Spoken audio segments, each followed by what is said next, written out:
Okay, welcome back po mga kapatid. Magandang umaga po sa inyong lahat. At binigyan tayo ng mapayapa at magandang pagising ng umaga.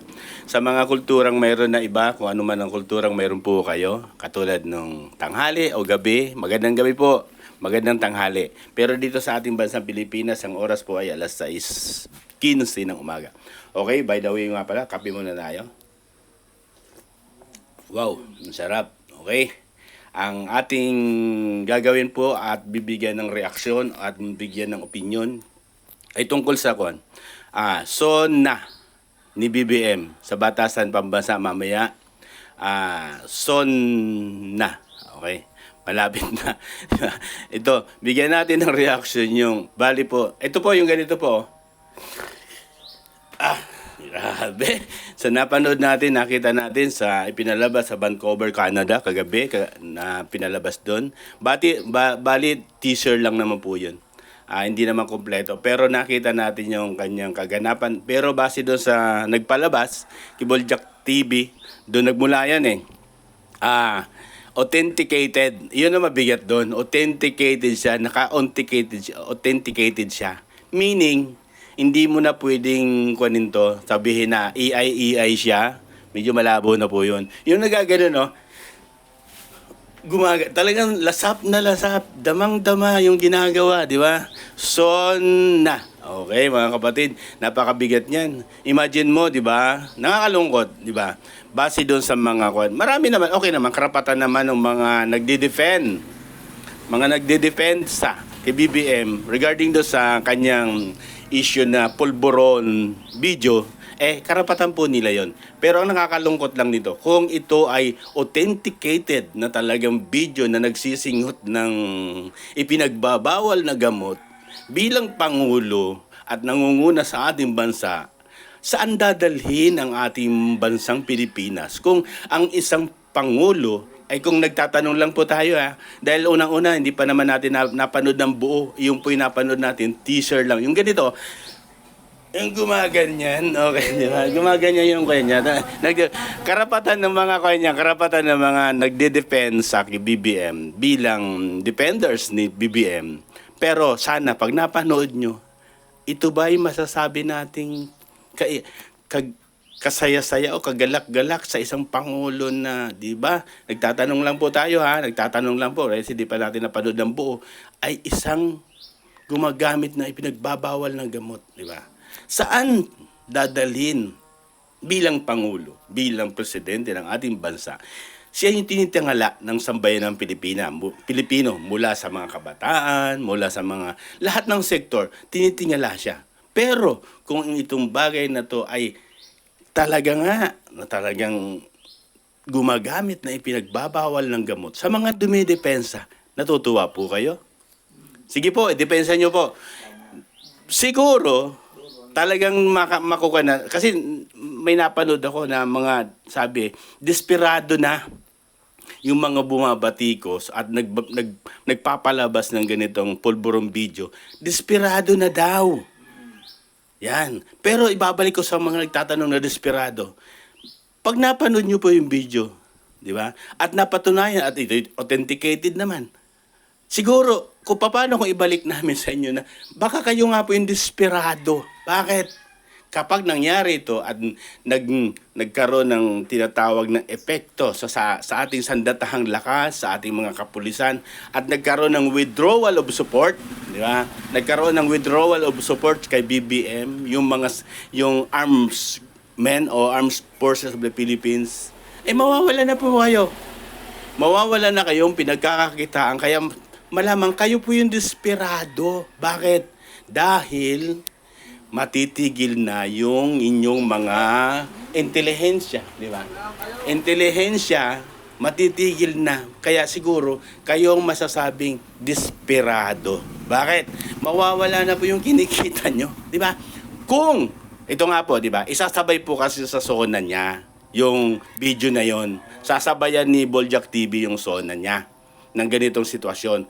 Kaya, kapag ito nagkaroon ng epekto o nagkaroon ng tinatawag na impact doon sa mga sandatahang lakas sa ating mga kapulisan, sa mga mamamayang Pilipino dahil sa ganong kaganapan na biruin mo, isang pangulo, nagtatanong lang po gumagamit ng ipinagbabawal ng gamot, ay malaking impact po yan. Kaya siguro kayo ang magiging desperado na kakadepensa dyan sa Pangulo nyo. Dahil unang-una, mawawala na po kayo ng intelihensya. Iyon po yung masasabi ko. Kaya ang nakakalungkot lang dito mga kapatid, biruin mo, sa loob ng 2 taong panunungkulan, kasi sakto yan July ngayon, 2 taon na siya. Pero ang nakuha natin, may nakita ba tayo ng mga tinatawag na achievement? May nakita ba tayong mga nagawa? Kasi iuulat niya po yan sa loob ng 2 taon, mag-uulat kaya ngayon SONA, di ba? Mag-uulat po siya ng kanyang mga nagawa sa loob ng 2 taon, di ba? Kaya ano masasabi? Ano makikita natin? Wala. Bakit? Ang nangyari, wala naman talagang nangyari. Wala naman po talagang nagawa. Kaya masasabi natin, di ba, na ang SONA niya ay SONA na mapapanood na yung kanyang polborong video kasabay ng kanyang SONA. Di ba? Yun po yun, mga kapatid. Naniniwala kami at aming ginagalang din yung mga opinion ng mga dumidepensa sa ating Pangulo. Karapatan nyo po yan. Pero pag napanood nyo po at nakita nyo na talagang authenticated yung video na yan, saan tayo pupulutin? Diba? Lalong higit sa mga kabataan. Diba? Sasabihin nila, imagine mo, ang ating Pangulo ay ganito. Anong magiging... Kasi tinitingala ng mga kabataan niya bilang Pangulo. Tapos saan mo dadalhin yung mga kabataan? At paano ka sasaway o sasawayin yung mga kabataan? Oy, masama ang gumamit ng ipinagbabawal ng gamot. Sige nga, kunyari, example, ako si BBM, for example lang. Sasawayin ko yung mga kabataan. Mga kabataan, kayo po ang pag-asa ng bayan. Kaya huwag kayong gagamit ng mga ipinagbabawal na gamot. Paano siya magsasalita ng ganon? Kung mismong siya ay gumagamit din. Nasaan? Diba? Wala nang relevance talaga siya doon sa mga ganong sitwasyon. Wala na siyang tinatawag na. Ang tawag doon po kapag nangyari yun, wala siyang authority na sabihin yun sa mga kabataan. Bakit? Siya mismo ay gumagamit din. Anong sasabihin? Ba't mo kami pagsasabihin? Ikaw mismo ay gumagamit din, di ba? Ganun lang kasimple po yun, di ba?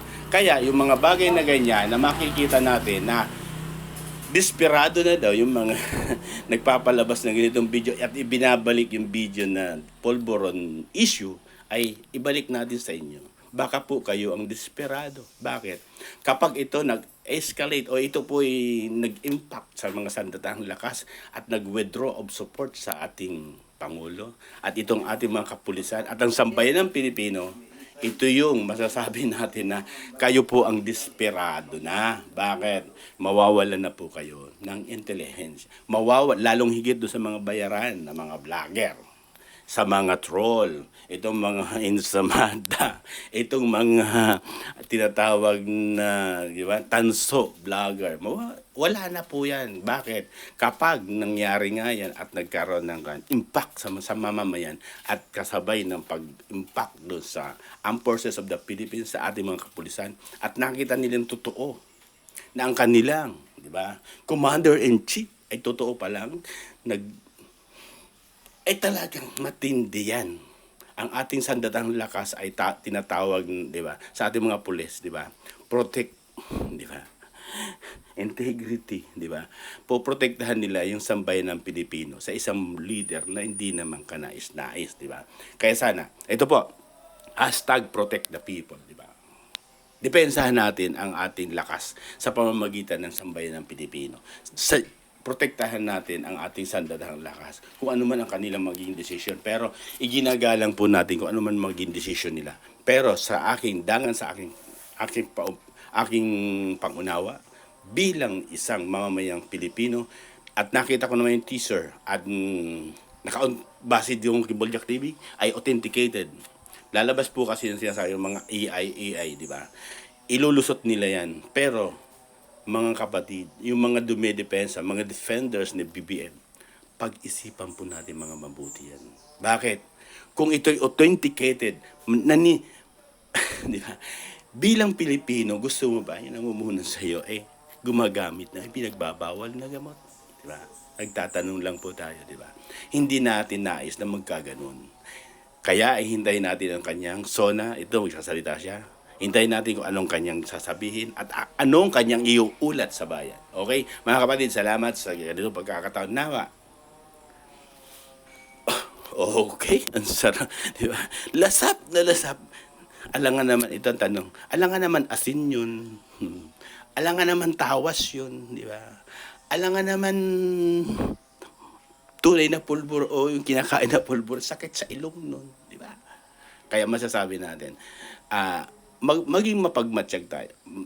Tingnan natin yung tinatawag na kung ito ba'y nararapat na suportahan. Sa akin kasi, negatibo ko doon sa nung lumabas yung pulburon issue na yan. Hindi ako naniniwala. Talagang nandun ako sa part na may doubt ako. Pero kung ito'y authenticated at nangyari nga na totoo, ay ang bigat niyan. Kaya sana mga kapatid, makita natin ang kaibahan. Bilang isang Pilipino, hindi natin papayagan na ang isang namumuno ay gumagamit na pinagbabawal ng gamot. Pero karapatan niya rin yan, na depensahan yung sarili niya. Pero pag ito naging nasuri ng mga tinatawag ng mga dalubhasa, yung nasuri ng mga tinatawag ng yung mga expert talaga, yung magagaling diyan sa tungkol diyan, at napatunayang totoo, ay ang bigat niyan. Totoo pala ang okay, God bless po mga kapatid. Salamat po at pagpalain po tayo ng ating mahal na Panginoon. At tuloy-tuloy lang po ang ating mga ginagawa at mararating din natin ang ating mga ninanais. Salamat at God bless. Pagpalain po tayo. Basta lagi ko pong sinasabi mga kapatid, pag mali, mali. Pag tama, doon tayo magsama-sama. God bless po at magandang umaga.